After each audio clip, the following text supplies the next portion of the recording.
So today we will be watching the movie Under the Tuscan Sun. And this movie is a great movie for stepping out of the status quo and going into the unknown, basically, stepping out of everything you have previously learned with past learning and beginning to follow your inspiration.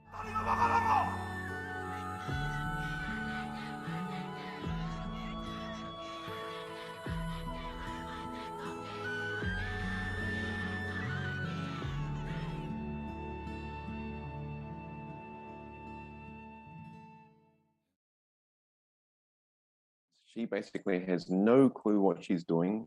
She has no plans at all. She's just going to leave her job, fly to Italy, I think it is, after her breakup, and she's really going to deep dive into the unknown. Now, what I love about this is if you are a course student, you know, many students will have the same experience because the course is basically designed to unwind the mind from the ego. And for example, if we look at the purpose of all of the systems we have in the world at the moment, if we look at the purpose of schooling, what is the purpose of education these days? Well, to get good grades. What is the purpose of those grades? Well, to set you up for a good career. What is the purpose of a good career? Well, to get money in the bank and to keep gaining that money in the bank through having a lasting, long career. And what is the purpose of having money in the bank and a good career? Well, then you can do more things, right? If you have more money in the bank, then you can do more things. And you can buy houses, you can seem to travel if you want to. And what is the purpose of having money in the bank? Well, doesn't it come down to security? Doesn't it come down to having that that sense of security and feeling like you can do anything that you want to do? And so when we begin to look at the purpose for everything we seem to be doing throughout the world, we can begin to bring it back to the simplicity of all of the systems we have in the world seem to be designed in order to bring us a sense of security. But this sense of security is always world-based. It's always externally based.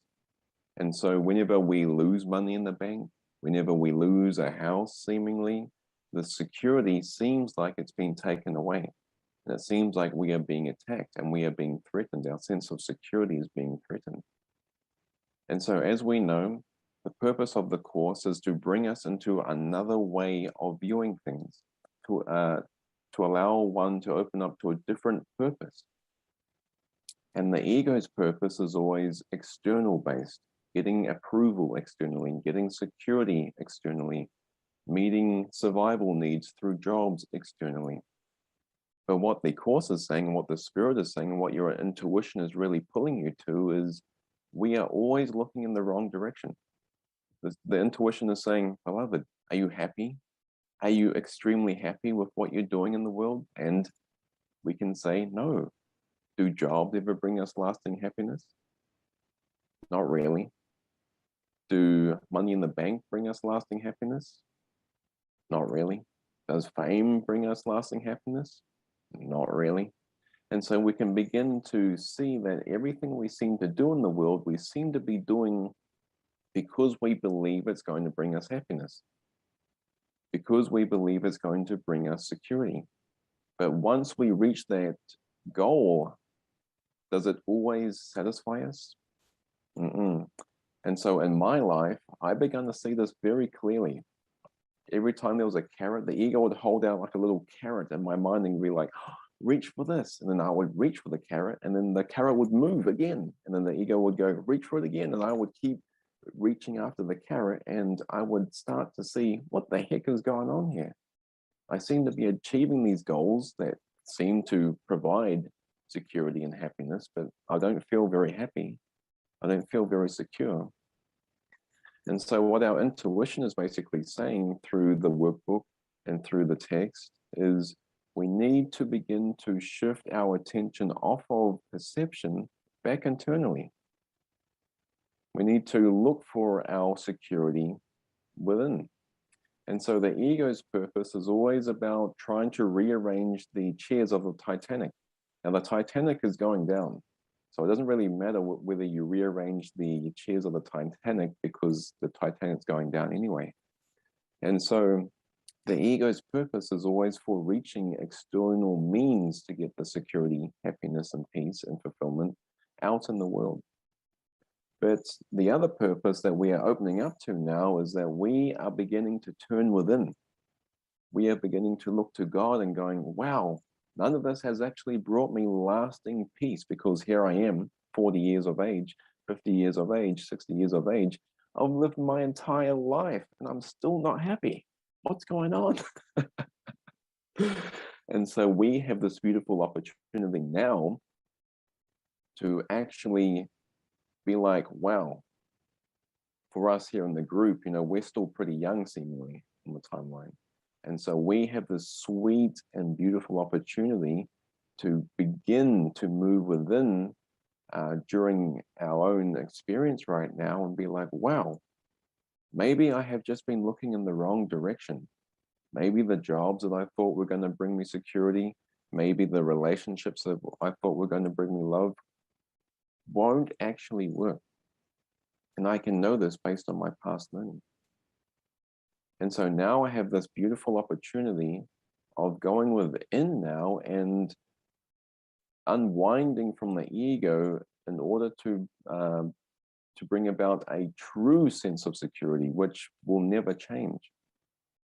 And so in the parable of my life as well, when I started to question all of the things of why I was doing what I was doing, why was I working? I've only ever had a few jobs in this lifetime. And every single day I would go to that job, I would be like, what am I doing here? This is so weird. I'm spending all of my life working for money, and then what? And then what? I can't take any of this money with me when I leave this experience. So what the heck am I working so hard to achieve for? And then it kind of dawned on me, well, I'm only here in this experience.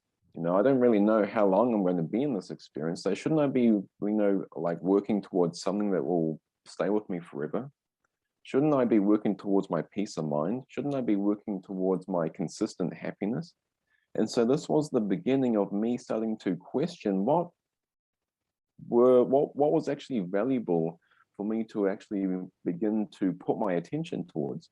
Because previously I had put my attention towards money, woman, relationships, sex, everything in the world that seemed, which we have learned was the way to go. But I was beginning to see, well, it never actually brought me happiness, because all I wanted was more money, more woman, more. And the more was never satisfying me. And I was like, okay, I need to just put on the brakes here for a minute. And I need to question, what the heck am I actually working towards? What am I actually valuing? And so I think I was around about 18 or 19 at this time, when I was in my job, and I was like, not really happy at all. I wasn't really, I was only doing it for the money, basically. And that's really no way to live my life. I was like, I didn't really want to live my life solely for the money. So I began to open up to spirituality, and I began reading Alan Watts, and I began watching YouTube videos of Osho and Wayne Dyer, Dr. Wayne Dyer. And these were a beautiful stepping stone to begin to unwind and begin to question what I was actually doing and the underlying purpose of why I was doing what I was doing. Why was I working in that job? Why was I in that relationship? Why am I doing what I'm doing? And so as I began to question the underlying purpose of underneath what I was doing, I began to see that I was currently doing things from an egoic motive. But what spirituality was saying is I had another purpose. I had another purpose that I didn't always had to be a victim of the ego. I didn't always have to choose the purpose of the ego. There was another purpose. And that purpose is, whether you call it awakening from the ego, awakening from the dream, awakening from fear, self-inquiry, or forgiveness. Different spiritualities have a different word, different terminology for the same experience.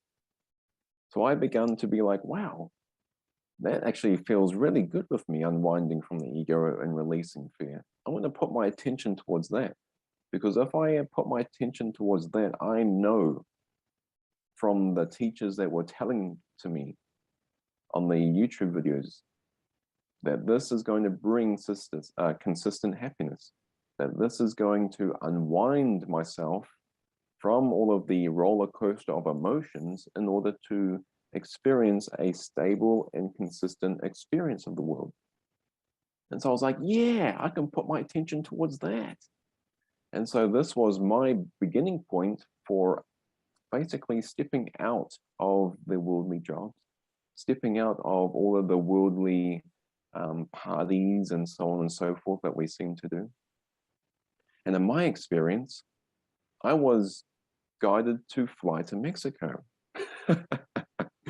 Now, I was only 18 at this time. I was very shy. I didn't like talking to people.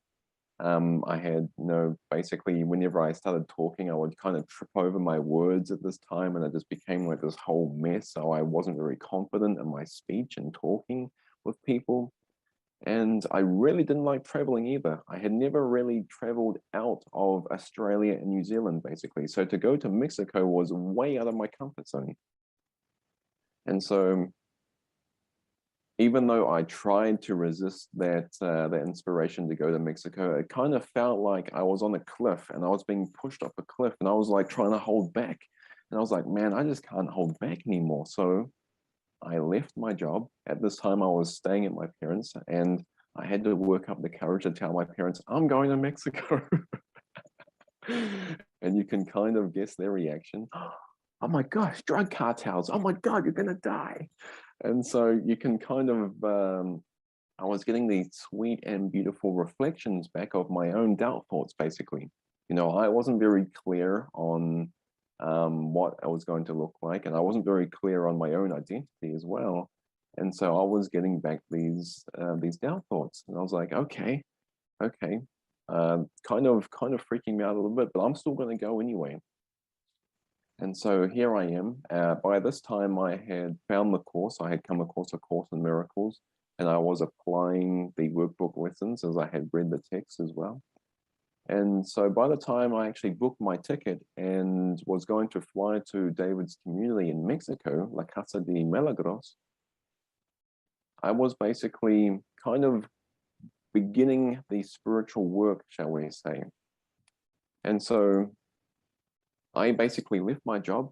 I brought my ticket to Mexico, and in June of 2014, I ended up flying to Mexico. Now, even just flying to Mexico is a huge thing for me, because, oh my God, I'm going to miss my flights. Oh my God, am I going to get there on time? I spent the entire time, the ego is in the mind there going, oh my God, you're going to miss your flights. Oh my God, are your connections going to go on time? Oh, you're going to get lost. Oh my God, you're going to die. You're out here all alone amongst the world, and there's no one to look out for you now. And there's, oh my God. And so I spent the entire trip in fear, worrying what the hell was going to happen 13 hours from now when I land and I have to get to my connection. Do I have to pick up my bags? Do I have to not pick up my bags? Where do I go? And you can see all of the hypothetical thinking that was going on in the mind. The ego just in there consistently just like wanting to like plan everything out and worry. And then all of a sudden I kind of tune into my soul, the spirit, and the spirit says to me, relax. I got you. The universe has your back. Now, at this time, I was using the word universe because I didn't really had no concept of God or spirit or any of that. So I was going, okay, the universe has my back. And so flying to Mexico was a whole forgiveness journey in itself, because there was so many stuff coming up that even just to get to Mexico, man, by the time I got to Mexico, I was knackered, because I was just so tired of all of the judgments and concerns and worries that by the time I got to Mexico, I was asleep on the on the on those little sofas next to the pool. And so this was the beginning of my travels, basically. Um, I spent 6 months in Mexico, basically learning to use everything as a backdrop for mind watching, allowing all of my emotions to come up and get really in touch with my emotions that I had been repressing for most of my life. Now, I had never heard of, conscious living or conscious speaking or expression sessions or honest sharing. And these were the type of things that we would do in the community. Whenever we had something come up, we would share it with someone else that were there, which were kind of given like mentors that would help guide you through what you were going through. And so I began to use that experience to begin to look at everything that was coming up for me. Now, at that time, it seemed to be like a shitload of stuff. It seemed to be like I had to look at each of these different leaves on a tree. And that seemed pretty tiresome, because really underneath all of the leaves and branches is just the trunk, which is the ego. But as the ego branches out into the trees, branches out into the branches and leaves, it can kind of seem like you have to look at all of these individual branches and leaves. And so I remember just using my entire experience there, just beginning to look at everything that was coming up for me, really getting in touch with all of the emotions and beliefs, and feeling the safety that I could share these with whoever was there at the community at that time. And so I stayed there for 6 months. Basically, after the 6 months, I traveled back to New Zealand, and I end up just, at this time, I was still going through the lessons and my own stuff. So I decided to get a job temporarily while I came back. And so this was my second job, basically. This was my second and only job of this lifetime. When I came back from Mexico, I decided to get a job temporarily only until I felt comfortable of not needing a job anymore. So I stayed in that job for 2 years, and I just collected and saved money in my bank account. And I actually got inspired in 2017 while Carolina was actually doing her acting, I think it was. I got inspired to quit my job. Now we don't often hear about being inspired to quit a job. We often talk about being inspired to get a job, but we don't often talk about being inspired to leave a job. And so I had this massive pull to leave my job, and I'm like, what the heck is this? I don't want to leave my job. I'm not ready. Please, I'm not ready, universe. I'm not ready, spirit. Although I didn't have $5,000 in the bank account to use, I was like, oh my gosh, no, I need more money. I need more money. And so the mind was still in that more mentality. I need more money. Just as it is when we often take the spiritual journey, it's often, I need more spiritual knowledge to be peaceful. I need to be more peaceful. I need to be more forgiving. I need to be more. And basically what the Course is telling us is this more is an idol. Because as long as you're searching for more, whether it's in spirituality, whether it's in jobs, more money, more spiritual knowledge to be enlightened, more forgiving in order to be peaceful, this is still a distraction away from the peace that is already here. And this is why A Course in Miracles calls it an idol. Because if the ego is suggesting to the mind that you need more of something else in order to attain a future goal, that implies time. And that implies that you are not already whole right now. What does that really imply? The ego is telling you that you are lacking right now, and that you need to find whatever you are lacking for in the future goal in the world. But whenever we seem to attain that future goal in the world, we don't achieve the lasting happiness that seems to come with that goal, right? Every week we work for money in a job. I will get money and then I will be peaceful because I'm going to have the money to pay the bills. And then the next week comes along, you're like, oh my God, I paid the bills. Now there's another week. And I need to work again and again and again in order to be peaceful. And every week goes on, and you don't feel yourself feeling consistently peaceful. And so I was at this point in my time at this job as well, and I was like, man, I just need to leave. I'm feeling inspiration to leave. I have no clue where it's going to take me, but I left anyway. And this was my last job on this planet. Up until right now, it's been 4.5 years without me having a job. Have I ended out on the street? Not yet. Not yet.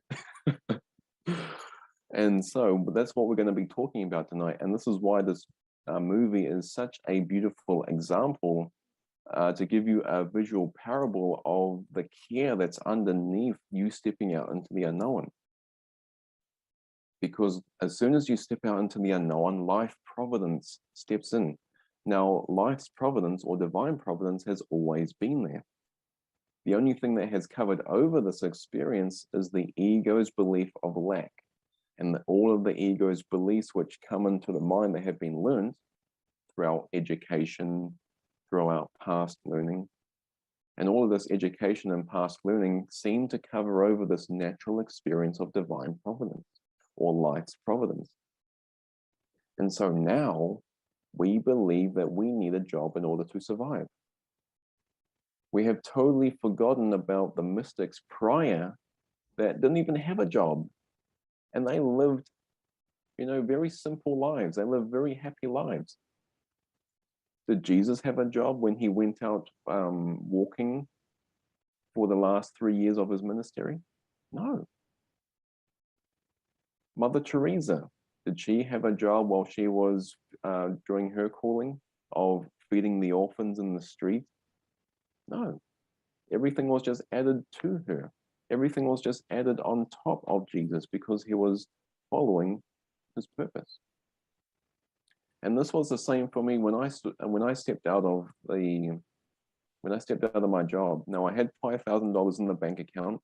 I was still not very clear on what divine providence was, but you can bet that the ego was there in the mind, suggesting to me all of these hypothetical thinking in the mind. You're going to end out on the street.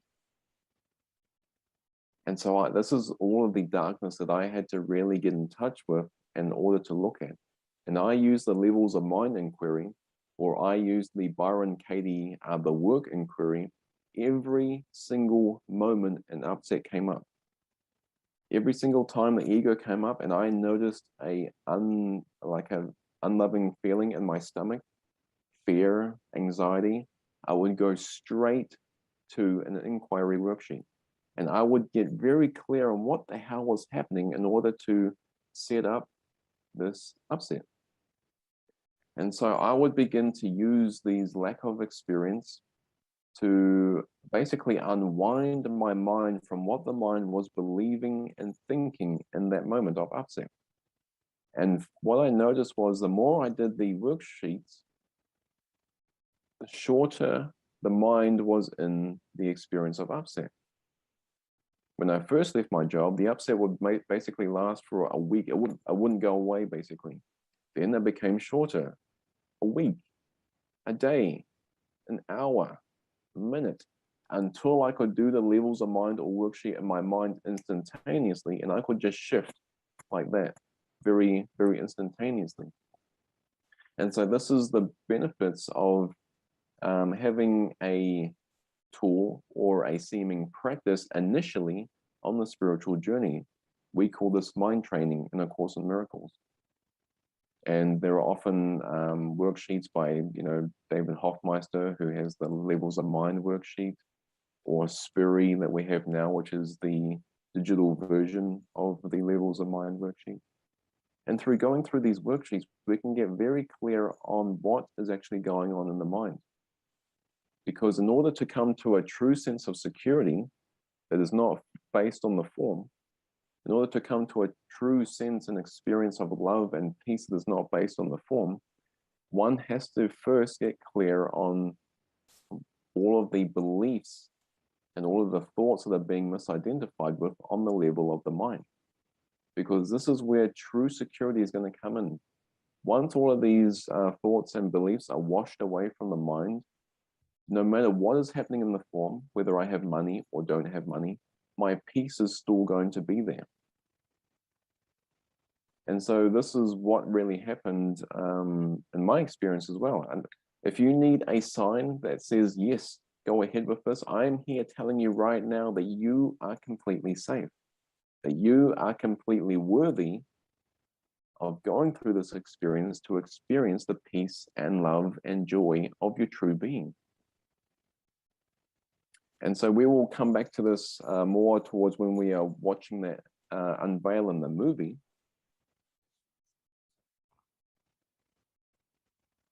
But this is the experience that we are opening up to with this movie. We are opening up to a true sense of security, a true sense of love and joy that is not bound on having money, not bound on working jobs.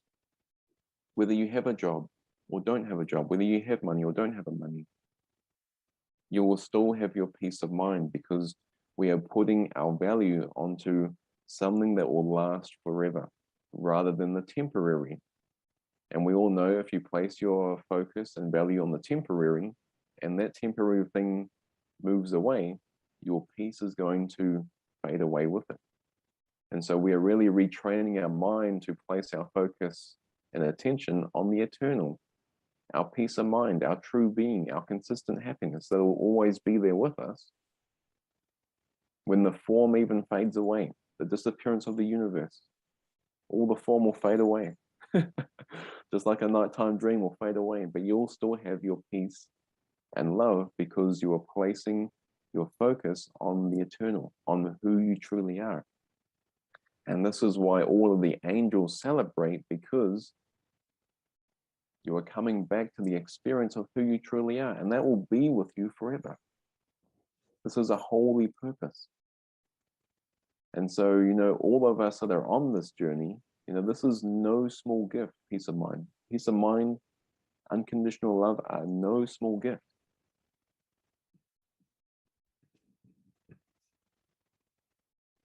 Okay, everyone. So you guys will probably have your own experiences of stepping out of the status quo and being supported as well by life.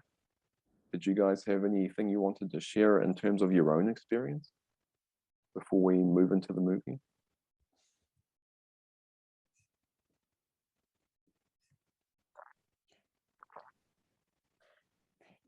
Yeah, I can share about an experience I had while I was in New York. Just let me put on gallery.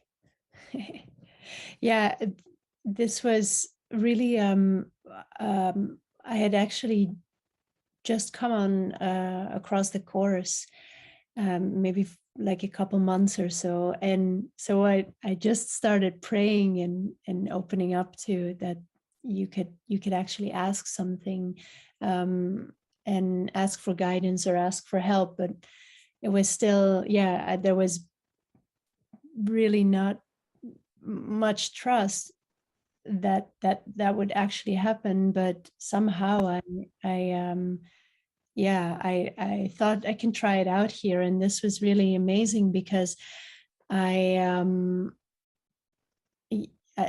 was a point that I felt like I really wanted to ask help with the same thing, like money.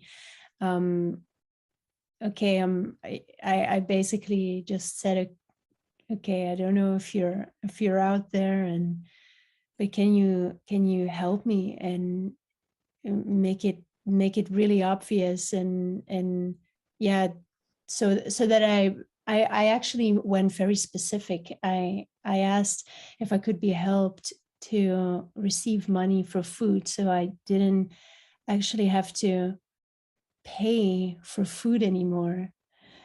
And then very soon after that, suddenly someone, I was in a concert doing a performance, and then after the concert, this man came up to me and we started talking, and we became friends. He dropped me off together with the manager of the concert, or the producer of the concert. So they were all linked, and so it was all this big orchestration. I became friends because he was friends with the producer, and then we stayed in contact, and he he started like basically asking me or coming to more performances, and then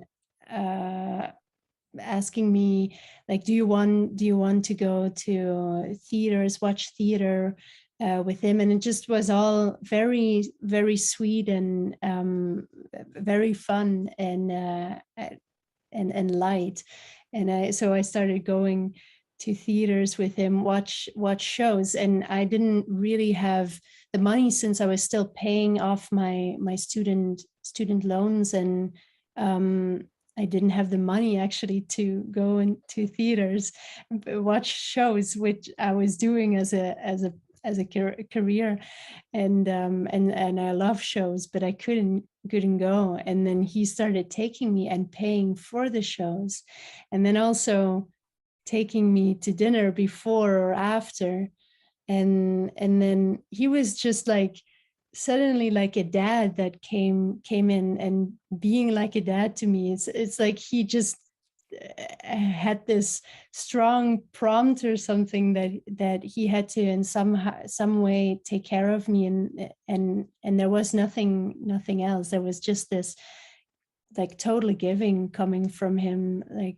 buying, then suddenly coming with like protein shakes, or like he said he would drive over and said, oh, I just came across this grocery shop, and there were these like big oranges, and there was just all this like joy around, like, look at these oranges, or look at this melon, or look at this pineapple, you have to have it, you need to have it. And I was just suddenly like, just my food, everything was taken care of, and even more that I didn't ask for, like the theater and like going to dinners and restaurants, which was something that I barely did in New York, just to save up money and so I could pay it all off. And suddenly I was just happy, like, yeah, like just giving so much. And yeah, that's something that at the time I didn't even fully realize that, oh, I had put out that prayer, and then so quickly I was answered. And then it was more afterwards, once like the teachings really started coming in, and I heard more about divine providence. I was like, whoa, I actually had like a major experience with that. And then, yeah, and then you just start seeing so many more things where I just believe before that, you know, it was just, it wasn't divine providence or something. But if you look at it, it's like, wow, everything, even going to New York and how I got there, and everything leading up to that is like, yeah. Yeah, but that was a very like particular one of like asking for it, praying for it, and then being given it. So yeah, that's something I hold dear in my heart, and as, yeah, good witness. Mm.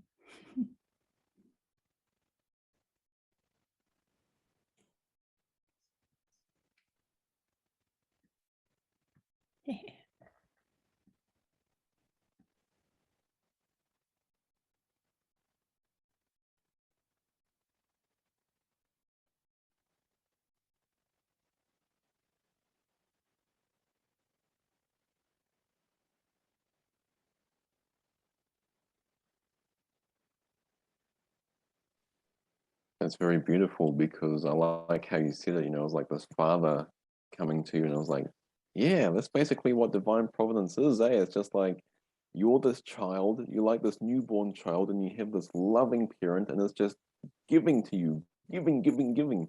You know, and if we think of a newborn child, do they pay rent? No. Do they go out and look for food in the supermarket? No. Everything is just given to them. They need food, they cry, and they get food. They want sleep, they cry, and they get sleep. They get everything that is needed, and everything is just taken care of. Even if we look at pets, right? Dogs and cats, they don't go out and work. Everything in nature is always provided for, except humans. We seem to be more advanced, and yet we are working to survive. We are unhappy. We are, all of the systems that are in place in the moment on Earth are all designed to take one away from one's true being. And if we look at nature, we look at the birds, man, they're living great. They're happy. The birds are singing every morning. You wake up and you hear the birds, and they go out and find food for the rest of their family. They live very simplistic, easy lives. But then humans, on the other hand, wars, chaos, unhappiness, starvation. It's totally the opposite. And you're like, what the heck? What's going on here? We seem to be more advanced, seemingly. But here we are with basically the opposite. And this was my experience too. I was like, what the heck is going on? Something fishy is going on here. Even at age 9, I would look at nature and I'd be like, are you sure we had more advanced? I want to be more like the birds, more like nature. Something is very fishy here, but I didn't really have the words at that time to really put it into words. It wasn't until I found spirituality in the course that I could really put it into words. And as we know now, the ego is the underlying fishiness. The underlying systems that we seem to have on this planet Earth here are all egoic based, seemingly. Get more money, get more fame, get more approval, work harder, gain more, more, more, more. And so that was a very beautiful sharing. So thank you for that, Lilo. It's so beautiful too, because as we share our parables together, you know, everyone joins into the same experience because we see that divine providence is for everyone. It's not just for Jesus. It's not just for Mother Mary. It's not just for a select few people on planet Earth. Everyone, every single being, even if it is an ant, even if it's a piece of dust, is under divine providence because there is nothing apart from your being. But I will talk about this later on at the end of the movie.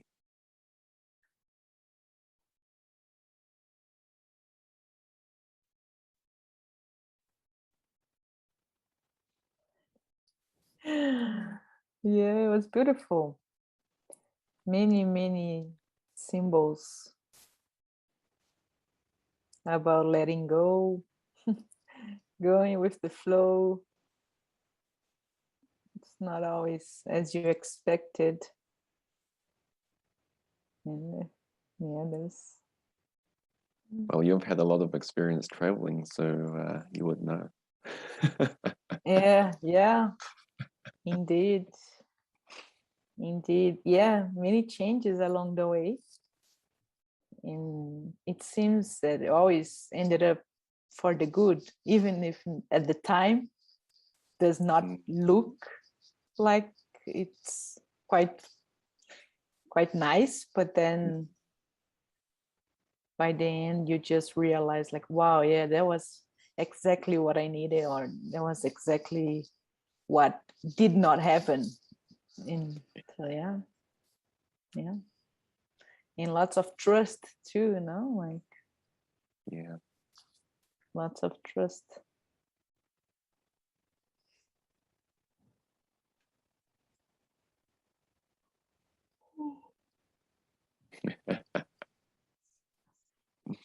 That's beautiful.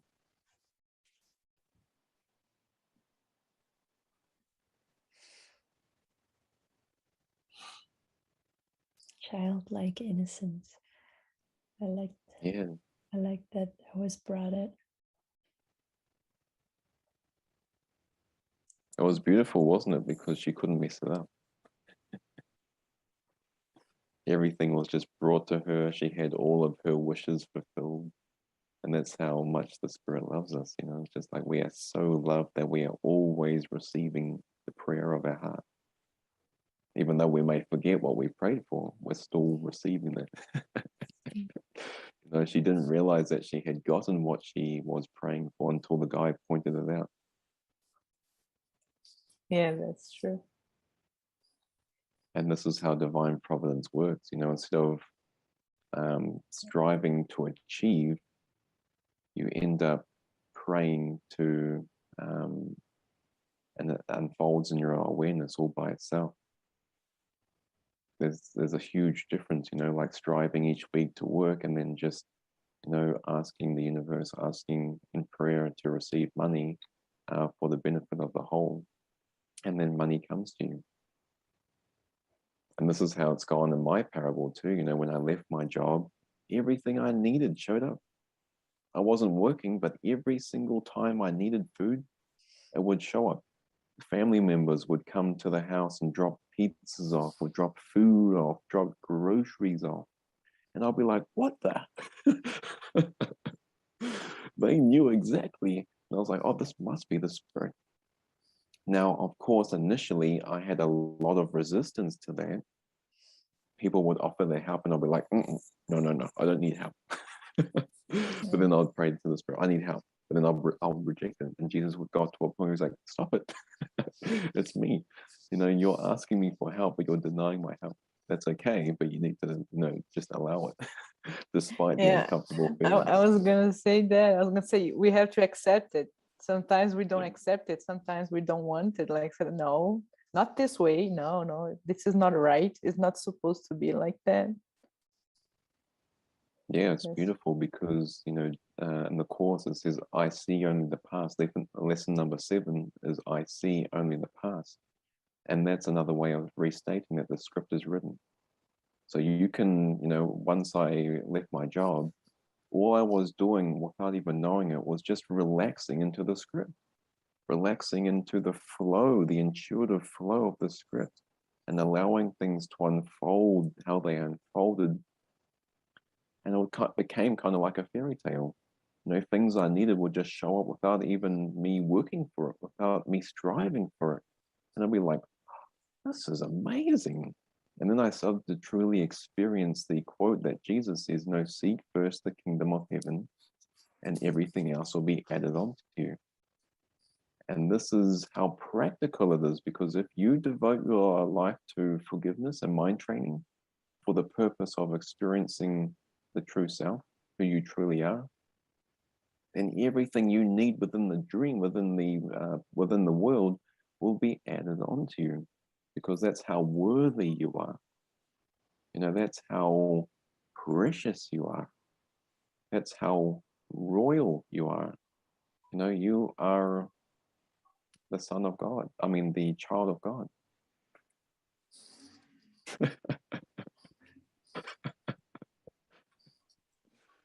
You know, all of us, you know, you're like queens in disguise. You're like queens thinking that you're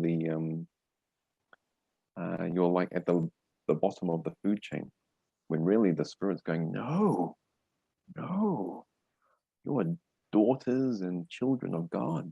No, you're royal. And this is demonstrated in the parable of the, what is that parable actually?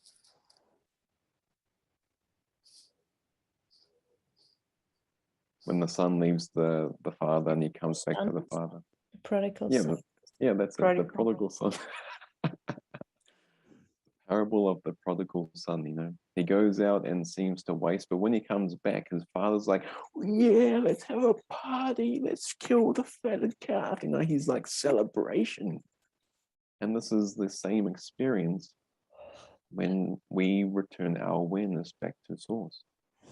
You know, when all the angels are singing and cheering you on all of the way, and God's going, yeah, Harold, yeah, Lilo, they're coming home. There is a huge celebration, even though on the form level, it does not seem like that at all. On the form level, it seems like I'm doing stuff wrong. I'm totally backwards, man. I'm the black sheep. That's how it seems like on the form level.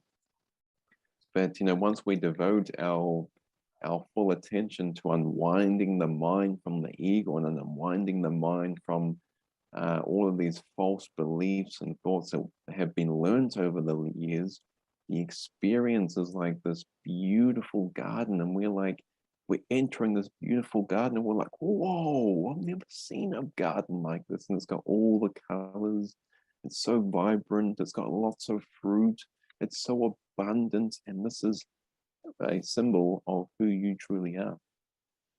This is the experience that we are recognizing. It is always available, this moment.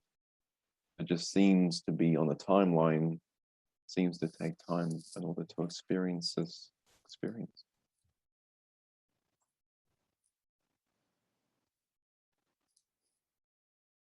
And so the main message here, is just you can't mess it up. When she left her life in New York and went on that adventure, things were just there for her. Things were unfolding for her good. Like the house, when she left and she got the house, there was a temptation to believe that it wasn't going to be hers and she did something wrong. And then all of a sudden the bird pooped on her and it was like, oh my God, what's going on? But then that was the sign that she needed in order to have happen for her to get the house. So even though on the form level it can look bad, it can look like you're doing something wrong, it can look like there's a temptation to buy into you're doing something wrong and guilty. It's all working out beyond that for the greater good. It's all working beyond that for your own experience of healing, for your own experience of peace and joy and lasting happiness. And this is why I love joining with you guys, because we're doing this for our own experience of peace. Not only that, for lasting peace, for true happiness. And there's no difference between us. Just as there's no difference between us and Jesus. Jesus says that the only difference there is that I seem to have gone before you.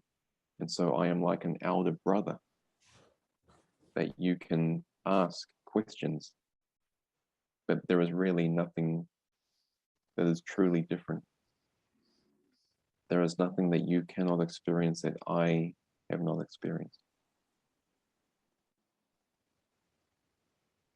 And so this is a beautiful symbol as well. The movie is such a beautiful witness to just stepping back and letting him lead the way, like instead of trying to make things happen and instead of trying to finish projects in the world for a future timeline, we can just pull back and let everything come to us.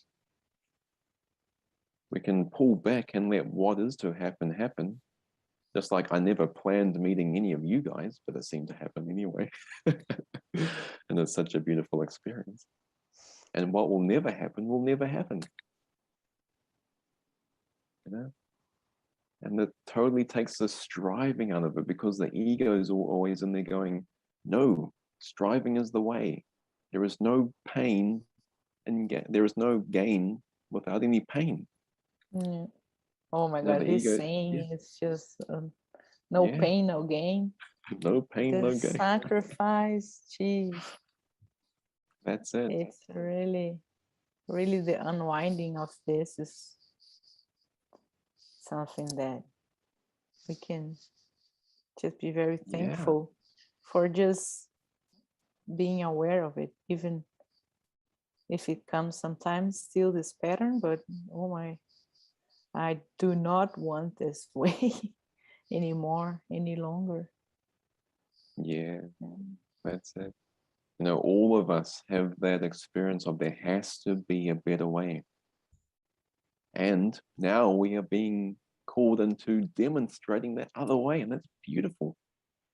That's beautiful because, you know, prior to the course, if I was going on a road trip, the ego would have me planning, the ego would have me knowing every single detail that was along the way.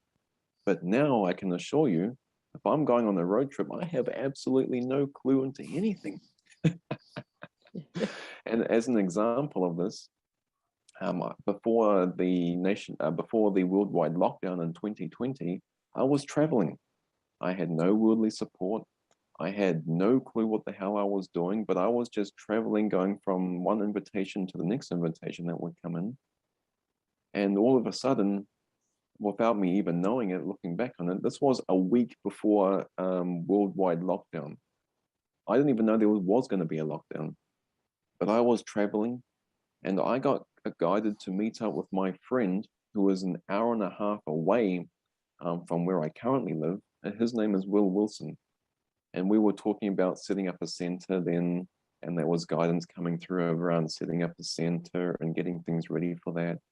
So the spirit basically orchestrated it so we would meet up about 5 days before worldwide lockdown. So we meet up, miracles upon miracles. We get the room 222. We're staying in a hotel and we get given the room 222 for $111 a night. Now, if you, I don't know what's like, if that's not obvious to you, I don't know what is. But we meet up and we're, you know, praying into where are we going? What's going to happen? Where would you have us go? Now, we didn't know it at the time, but this is 5 days before we are going into lockdown for 4 weeks. No travels, no movement, no nothing. You can't even leave your house. So we get guided to travel to Wellington, New Zealand, which is about, it's at the very bottom of the South Island. Now we have basically no money. We basically have no idea how we're going to get there, but we're just following the intuitive guidance of the moment, kind of like a GPS. You know, the GPS, when you're following a GPS, the instructions come in the moment. In 200 meters, turn left. The GPS does not say, in the next 5 minutes, you're going to take a left and then a right and then a left, because you won't remember that. It's always instructing you moment to moment to moment. And so that morning, this is about 12 hours before nationwide lockdown now. That morning we wake up and we pray into what are we doing today? And we get told, go to the airport.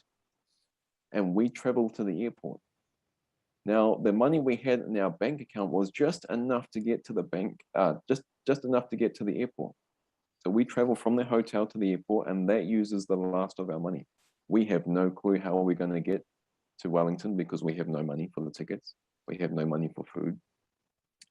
So we get to the airport and we pray into, again, we ask our intuition, what do we do now? And we get told, sit and wait. So we sit down and wait. And 5 hours go past. We think we're crazy. Sitting in an airport 12 hours before nationwide lockdown for 4 weeks, and we have no money. We get told to sit and wait in the airport. And we're just sitting there and waiting. And all of a sudden, 5 hours after we got there, there is a donation that comes through to my bank account. It is enough money to pay for 2 tickets and a meal to get from Auckland Airport to where we were to Wellington Airport. So we end up buying the tickets and getting a McDonald's meal that with the money that came in from the donation. And that allows us to have 2 tickets to Wellington Airport. Now we fly to Wellington Airport, but again, we're left with no money. We have no clue where we're going to go. This is 5 hours before nationwide lockdown now. We arrive at around about 6 or 7 p.m., which leaves 5-ish hours around till midnight, which is when the nationwide lockdown was. So we arrive at Wellington Airport and we're like, okay, what do we do now? And then we get told, sit and wait. And again, 4 hours go past. We sit there for 4 hours. So in total, we've been in an airport for 9 hours, just sitting and waiting. No clue about what's going to happen. Just listening to the moment by moment guidance. Looking at anything that may come up within the mind, like, oh my God, I'm crazy. I'm doing something wrong. We're not going to be looked after. So you can see how all of this is just used as a backdrop for mind watching to bring up the ego. If anything does come up, of course. And then an hour before nationwide lockdown, we are still sitting at the airport. We tune into our intuition again and we ask, what the hell are we doing? Please give us a sign. And again, an hour before nationwide lockdown, another donation out of the blue comes into my bank account again. And that provides us enough money to go to a place to stay and taxi money in order to get there. Now, we don't know where we're going. So the money has come in, but we don't know where we're going. So again, we pray into our intuition. Where would you have me go? And my friend receives a place name. So he rings the hotel. No one answers. So we hang up. He rings the hotel again. Someone picks up, but they aren't allowing anyone in. So they redirect us to another hotel that is within their family group. And this hotel is like a 5-class hotel, like a business hotel, like very flash, very as you say, posh, as we say. And so we end up going to this hotel and we arrive 5 minutes before nationwide lockdown. And by the time we actually enter the hotel and get to our room, it's 1 minute before nationwide lockdown. Perfect timing. Nothing.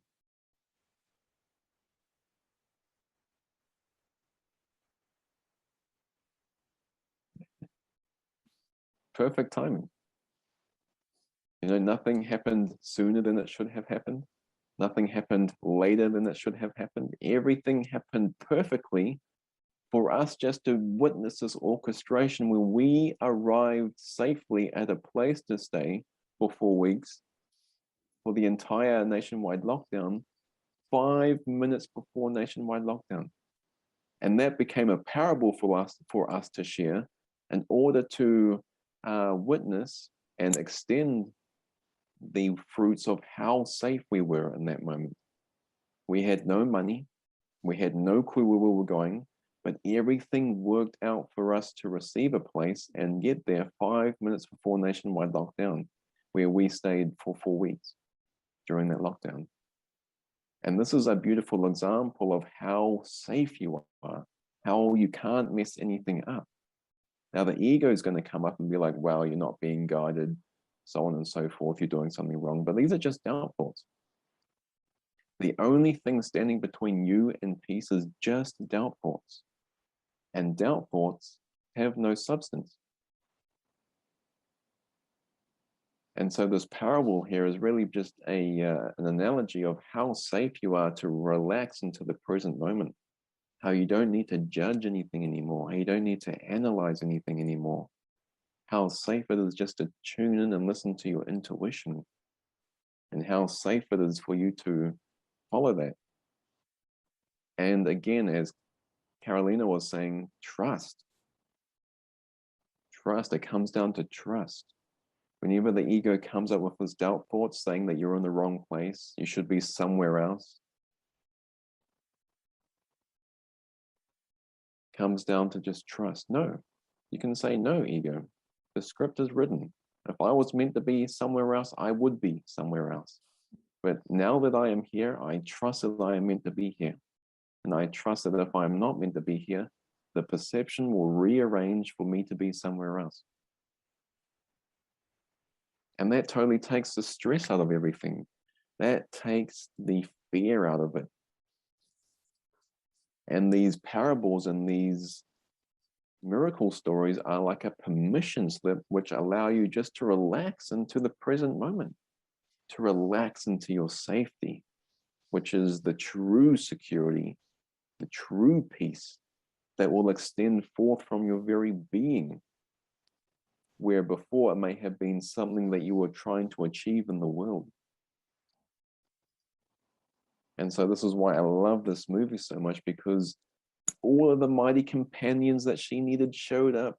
You know, when she needed to share, there was someone there for her to listen.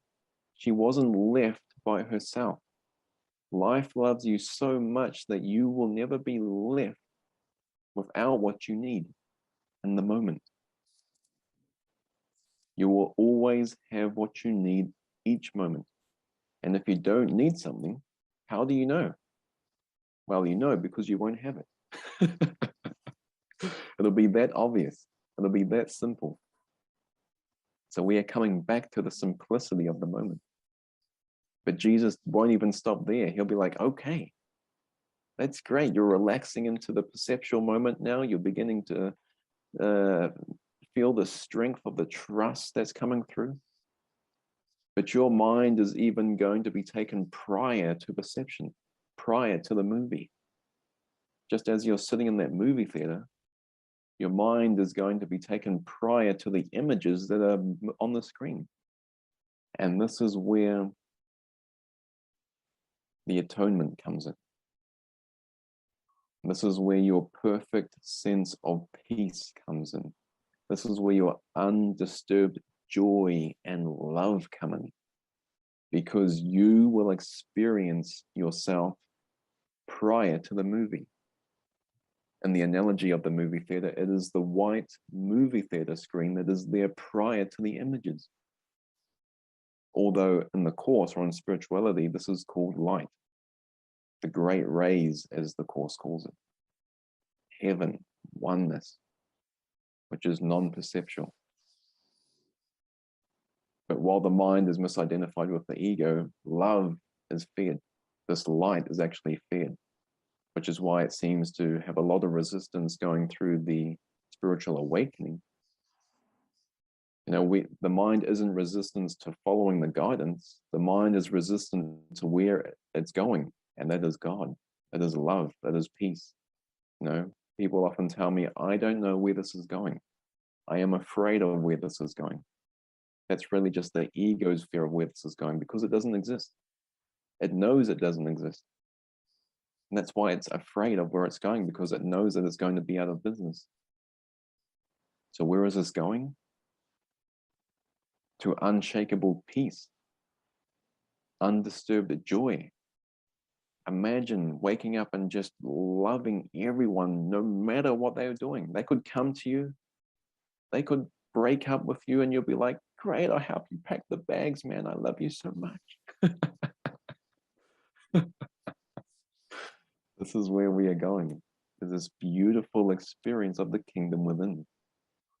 And this movie is a great analogy of just going into the unknown, unwinding from the status quo, unwinding from the beliefs which we believe make us secure and safe, to true safety, which is unwinding from the false beliefs of the ego, to realize the true being, the true self, that we already are underneath that. It's 11:11 right now, right here. So this might be a great time to end the talk. All right, did you guys have anything else you wanted to share? Thank you everyone for joining us today. Thank you. Thank you very much. Yeah. Thank you very much. Beautiful to share this experience with you guys, and just to share the miracle stories, you know, just to share in that experience of it's okay to follow the heart. It's okay to go against the status quo, because you will be taken care of. You know, Spirit will always meet your needs as long as you believe you have them. You know, because the experience that we're going to is this needlessness place of being, this wholeness. We're remembering our wholeness, which is needlessness. So while you are unwinding from the ego, You know, the spirit's always going to meet the needs that you seem to have, whether it's food, just as people would show up at my house with food, whether it's money, whether it's mighty companions, whatever you think you need, you know, it will show up because you are that loved. That's how safe you are. You're like a little child with like this beautiful, loving parent watching over you. The baby doesn't strive. The baby doesn't work for the food or the money. It just receives everything it needs. It doesn't pay rent. The parents pay the rent out of the abundance of what they have. Exactly. My stomach says, yeah.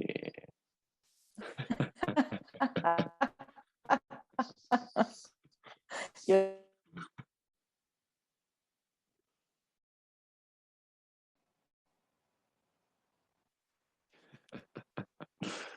Beautiful. Well, I love you guys so much. Love you. Thank you very much. Enjoy your evening, enjoy your night, and I will see you next time. I didn't know I was muted. Sleep well. Oh no, I'll sleep well. Have a great You day. sleep well. Thank you, everyone. Bye.